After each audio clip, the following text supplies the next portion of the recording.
Good job. Good pass.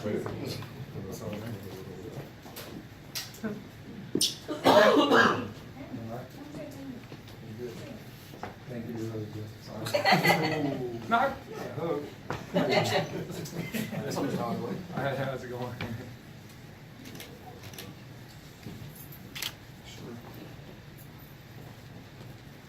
All right, we may keep this short so you can get to the players, but you can start your questions now. How was the first practice? First practice was really good. We got a lot accomplished. It's so much more time now.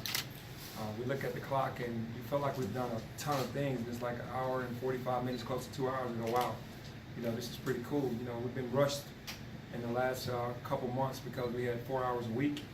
You can only do an hour 15 max, and then go back to the next day or whatever. So it wasn't as fun, getting those short days. Now we get a chance to put whatever we want in.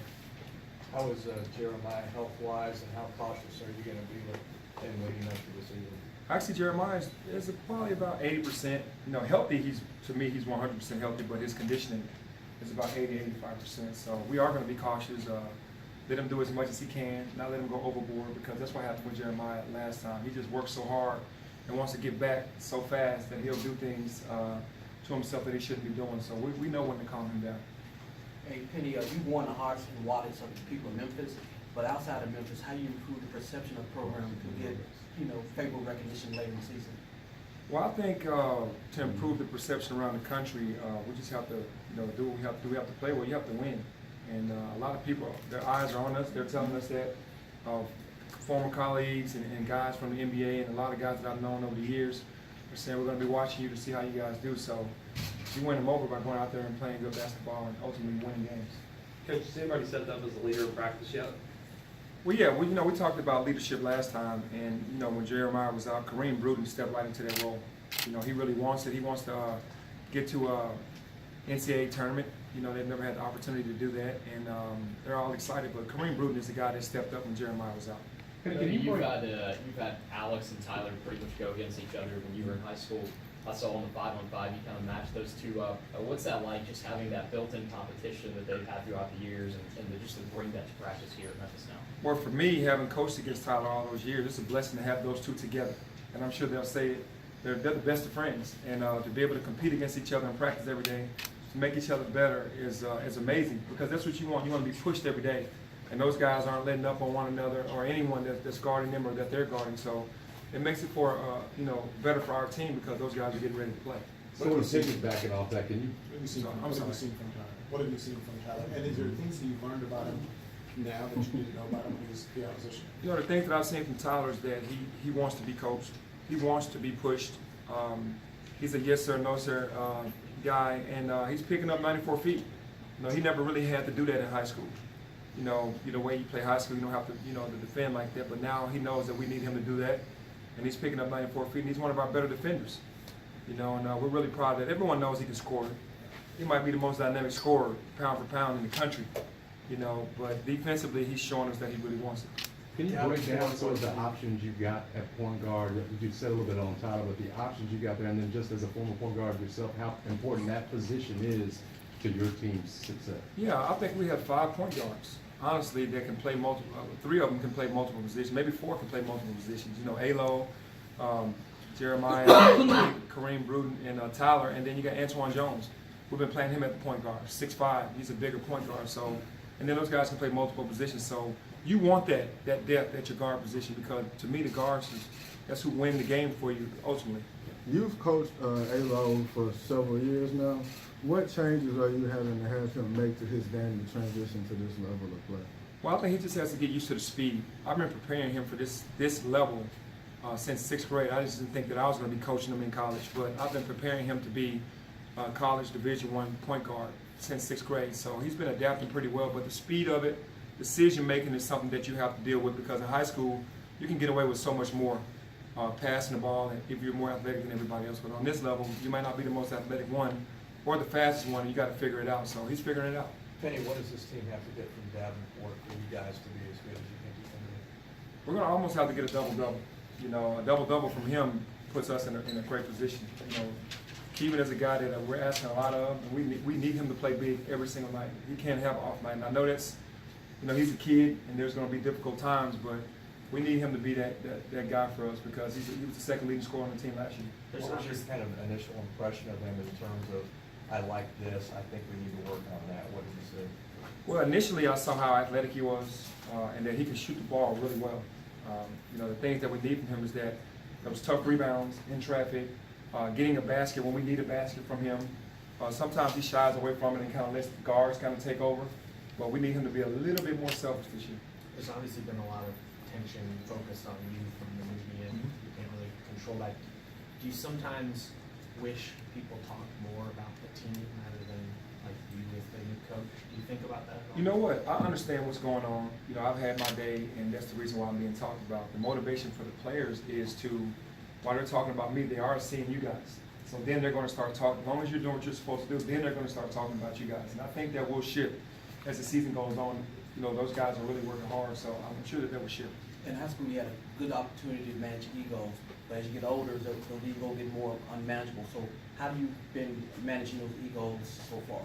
We talk to the players all the time. I'm a player coach. I was a player. I was in their position, so I understand what made me tick. What helped me out from a coach, and the one thing that you have to do is that you have to talk to them and let them know that you care about them. You really do. If they understand that, then you can have easier conversations. There's not so many blow-ups. Because there are going to be some times this year where it's going to be some blow-ups because guys are competitive. And we just have to be able to diffuse those things right away. Were you surprised you were able to get on a guy like Antoine Jones so late in the process? It was a blessing to be able to get on, get an opportunity to coach Antoine Jones. I mean, he was a huge success in high school, really big point guard, multiple positions, and to be able to have him come here, it was a blessing.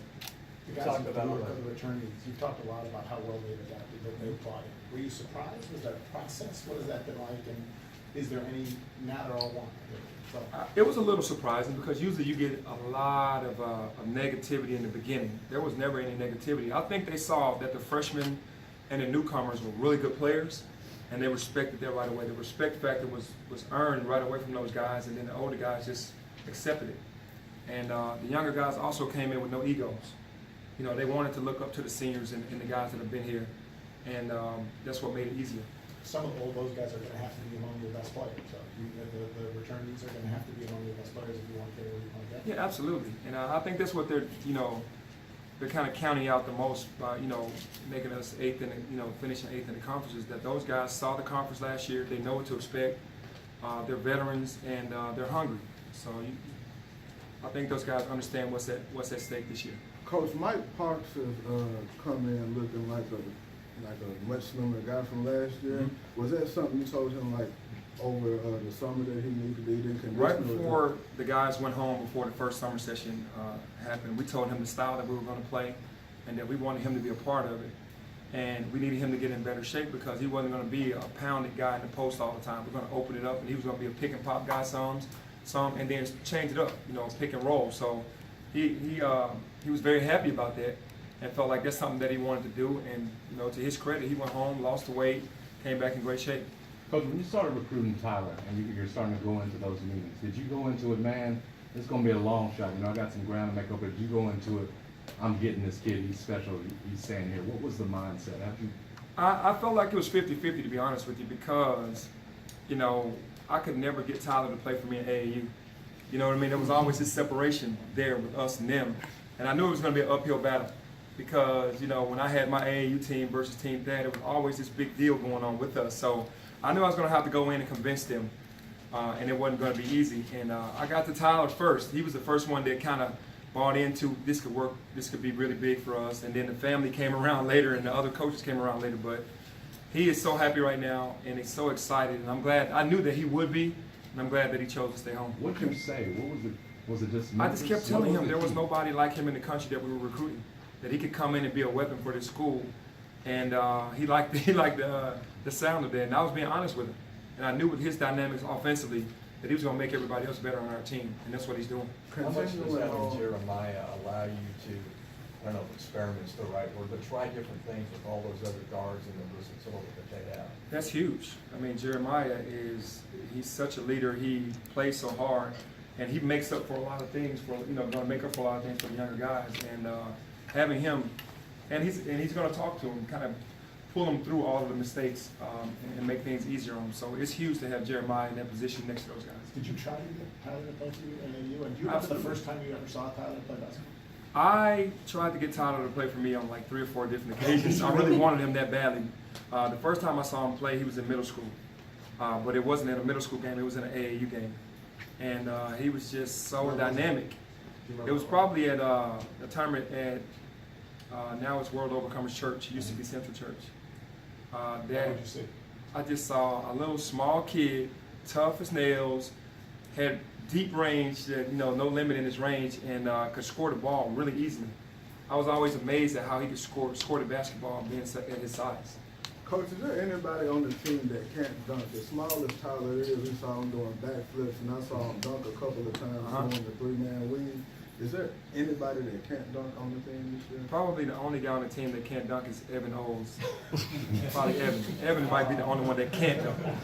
But they can't shoot it like him, so he can shoot it. Coach, one day closer to Memphis Madness. Anything you want to tell the public right now, or It drop seems like anything stuff is just confirm? all out there now. I've been noticing some things today, but no, there's nothing that I want to say differently. That you can confirm?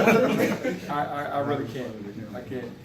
But how much would a successful Memphis Madness mean to this program and the city? Oh, it would be huge for us because we're putting our first look into who we are as a team into this Memphis Madness and for the women's basketball. So it's big for us. If it's a success, then it makes kids think differently, like start to think differently about Memphis. Will you be able to have another one after this? Because Oh, absolutely. I mean, you gotta, the first one you have to, you have to bring a bang. You might overdo it though, but no, honestly, I think we can get better every year at it.